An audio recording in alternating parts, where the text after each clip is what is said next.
Hi there, my name is Tatiana and you're watching YouTube channel You Can. Today I want to show you something really cool, so come along.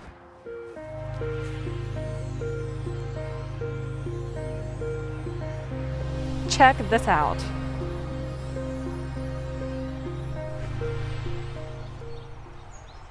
If you're a gardener, a homesteader, or just a person who wants to be a little bit more self-sustainable, you must check out Nanking cherries. So today is July 31st, and the regular cherries, your sweet and sour cherries are long gone, but the Nanking cherries are just ripe and they're ready to pick now. These cherries are scrumptious, slightly sour, a little tart, but they're cherries, packed with vitamin C, absolutely delicious.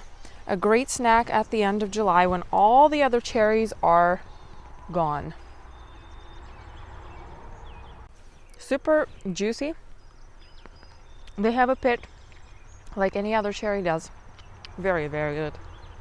The pit is relatively small in comparison to the size of the cherry. You will need 2 for cross-pollination. So we have Joel and Jan, and both of them are Nanking cherries. If you want the Latin name, it's Prunus japonica. This isn't a sponsored video, but I would like to share where we get our seedlings from. The company is called One Green World. We've ordered from them for many years, and they have a 100% survival rate unless you have natural disaster like strong winds, snow that breaks the tree or bush, but otherwise anything you plant grows and you've not wasted money. Their trees do cost a little bit more than other nurseries, but you can be guaranteed that they will grow. This little bush looks a little rough this year because we had the Brood X cicadas this year, and they really did a number on this Nanking cherry.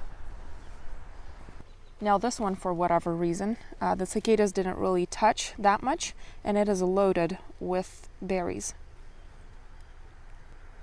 A cool little fact about Nanking cherries, they're actually native to the north, and there's a component of the Nanking cherry that helps reduce the effects of frostbite. So I'll grab a bowl and we'll start picking these.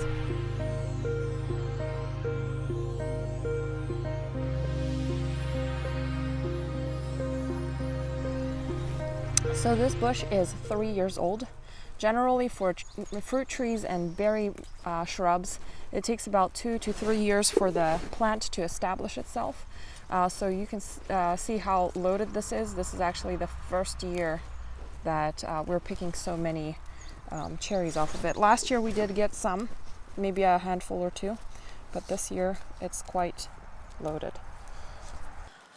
So as I'm picking this, I'm noticing how heavy the branches get with the fruit. So it does need to be maybe staked up, because these bottom branches, the fruit kind of fell to the ground, or was touching the ground on the branches, and it got a little bit rotten, as you can see, because there was moisture trapped under the branch, and the fruit just started kind of rotting away. So for next year we will stake this up. Or another thing that potentially we might do is trim off the bottom branches, and as the shrub gets bigger there will be more branches on the top, and we'll just keep trimming away at the bottom so that there's more airflow around the bottom part of the plant. So here are all the cherries from pretty much, we collected it all from the one bush. The other one barely had any. And now what I will do is I'm going to go and wash them, because they're close to the ground, so they got splattered with dirt, and then I will de-pit them and put them in the freezer for winter. So here's my cherry pitter, and I'll go through and I'll pick out all the good cherries. Some of them have bug bites, so I won't be using those, or little bugs living in them. So just like that.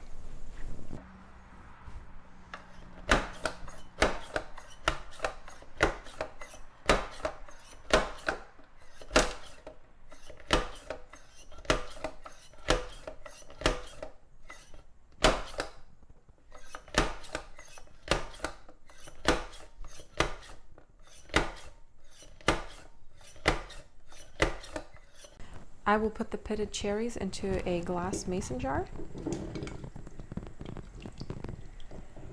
There's a lot of juice here, which is really cool. We got 1.5 quarts of Nanking cherries that are deep pitted. And the way that we like to preserve our fruit and berries for the winter is in the freezer with a little bit of honey. So I have local raw honey that I will pour into this jar with the Nanking cherries. And roughly about 1 cup to 1.5 cups of honey will go into the quart, and about 1/2 to 3/4 cup into the pint. So the honey permeates the structure of the berry and doesn't let it freeze as hard as a cherry would freeze without honey. And it just gives it a really good flavor too, because these are a little more tart and sour rather than sweet. So I use my regular canning lids, and I will put the rings on.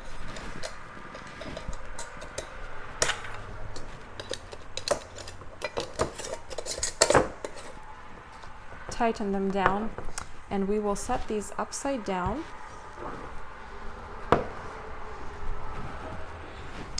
And after all the juice and the honey flow down, I will turn it right side up again, alternating about 4 to 5 times. It may take 1/2 hour to 1.5 hours, and then I will put them in the freezer. Thank you for watching. If you liked this video, please hit a like and subscribe for more videos like this.